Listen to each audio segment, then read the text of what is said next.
Dès le XVIe siècle, le marché turc, et plus spécialement le palais de Topkapi, a inspiré les créateurs européens de montres et d'horloges. C'est pourquoi le musée des horloges, situé dans la 3e salle du Conseil impérial, expose des pièces originales qui couvrent 4 siècles.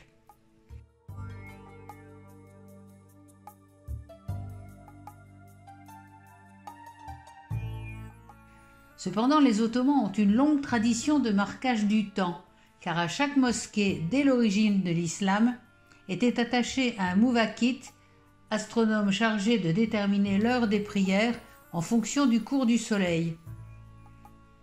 Avec le temps, de nombreux mathématiciens et astronomes ont uni leurs efforts pour créer des horloges très précieuses et extrêmement précises, dont chaque mosquée est dotée et que le mouvakit entretient et répare.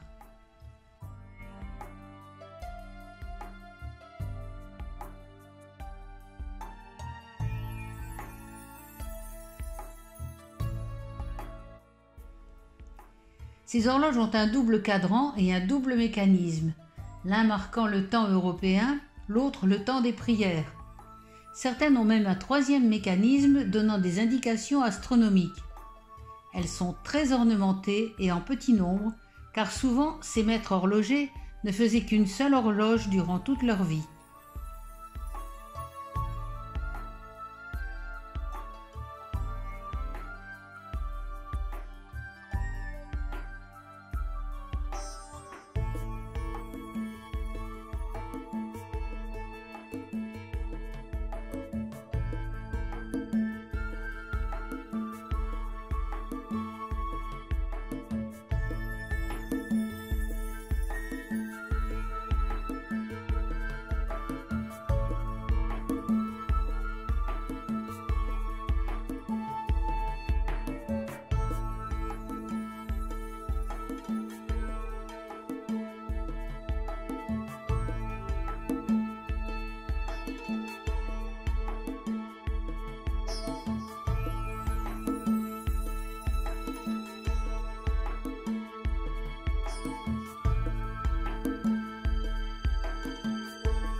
Ces bâtiments aux hautes cheminées sont les cuisines du palais.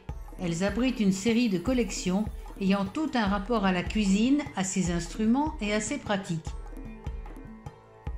Les cuisines sont un ensemble d'offices ouvrant sur un passage commun.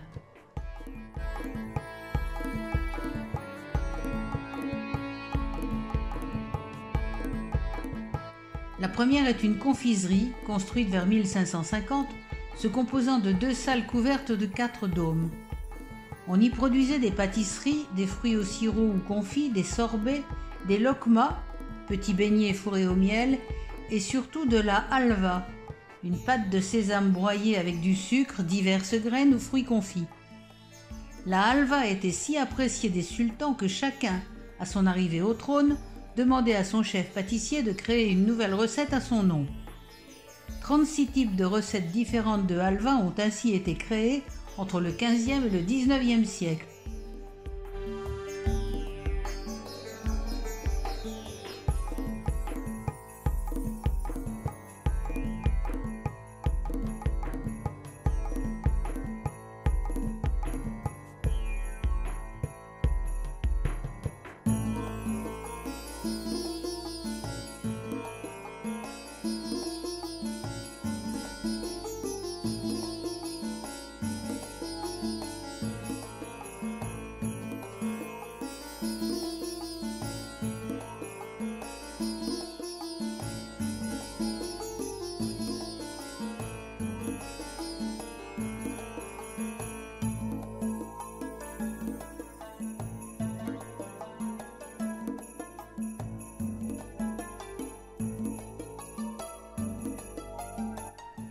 La vaisselle très raffinée et ornementée utilisée provenait soit de Chine, soit d'Europe. Mais les herbes et les épices servant en cuisine sont également utilisées en médecine. Et le chef physicien était en charge de la préparation des sirops, des pommades, des onguents, des pastilles, pilules, tablettes et décoctions. Le miel, le citron, le sucre et la farine étaient à la base des emplâtres mous et des pommades fabriquées pour la pharmacie et l'hôpital du palais. Les herbes, graines et fleurs servaient aux décoctions et aux tisanes, mais on utilisait aussi des produits plus virulents, tels que l'ambre gris, l'opium, l'arsenic et différentes poudres de pierre aux vertus médicinales supposées. Ces préparations étaient conservées dans des pots à pharmacie, des jarres, des bouteilles, scellées sous la responsabilité du physicien en chef. Enfin, on fabriquait dans cette confiserie des parfums, des savons parfumés et des chandelles.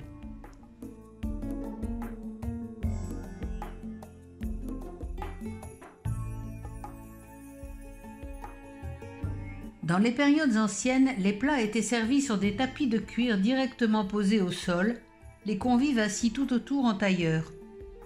Puis vint le temps des plateaux de bois posés sur des rondins, recouverts de nappes de cuir. Lors de visites d'ambassadeurs éminents, les plateaux pouvaient être en cuivre, en argent ou même en or. La vaisselle en bois a perduré jusqu'au XVe siècle. Ensuite, la Valachie et la Hongrie sont devenus des centres importants de production de vaisselle et de couverts en cuivre, en étain ou en acier.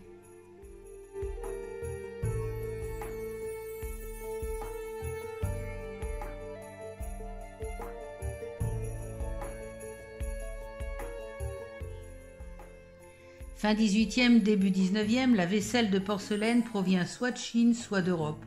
Les fours, les moules à gâteaux et les hachoirs à viande sont fournis par les Européens.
Le café, originaire d'Éthiopie, serait arrivé entre le Xe et le XVe siècle en Turquie.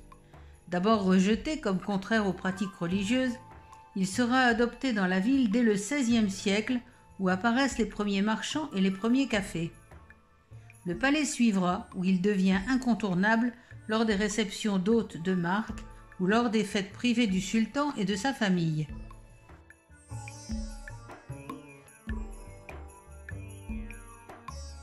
Le café turc nécessite tout un cérémonial. Le café, grillé, est ensuite moulu, d'abord au pilon et mortier, puis au moulin mécanique, et utilisé si possible immédiatement pour conserver l'arôme. 1 cuillère par hôte et par tasse, un peu ou beaucoup de sucre selon les goûts, et de l'eau à température ambiante pour mélanger vigoureusement le tout.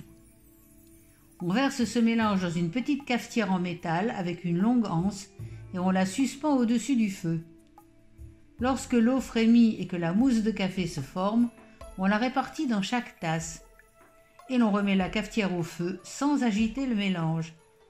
On épuise ainsi l'eau par 2 ou 3 chauffages successifs. Inutile de dire que les doses sont inversement proportionnelles à la force du café. On servait ce café avec des petits gâteaux, des confiseries et des fruits.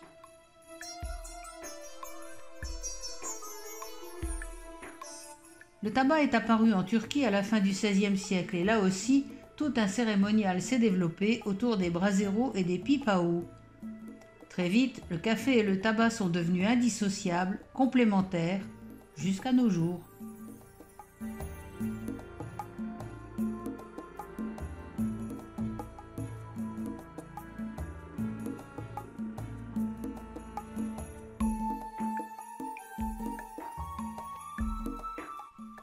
Ce hammam, des bains publics, a été construit sous Ahmed III vers 1722. Il se compose de 4 salles, chacune surmontée d'un dôme percé de fenêtres de type œil d'éléphant. Le vestiaire, le tépidarium et les salles de bain privées sont chauffés par le sol.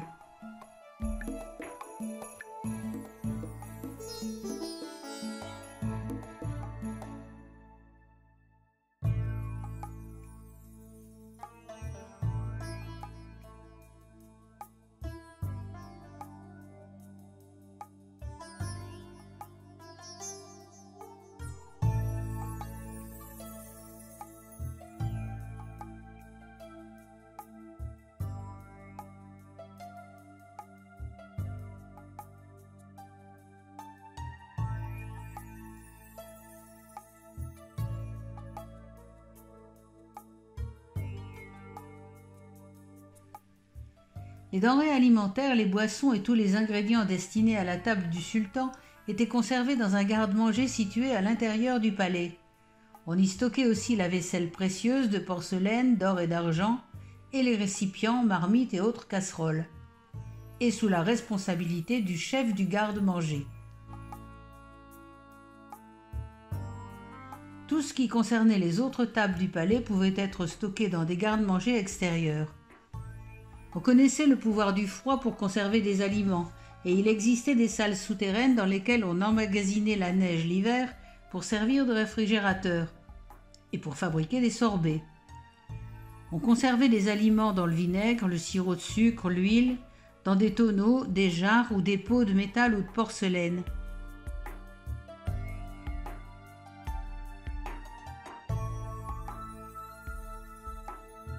Vers l'an 1600, le physicien de Mourad III disait de ce garde-manger que c'était une chose magnifique à voir, avec sa 30aine de jarres pleines de liqueurs diverses, de sirops, d'onguents et d'huiles aromatiques.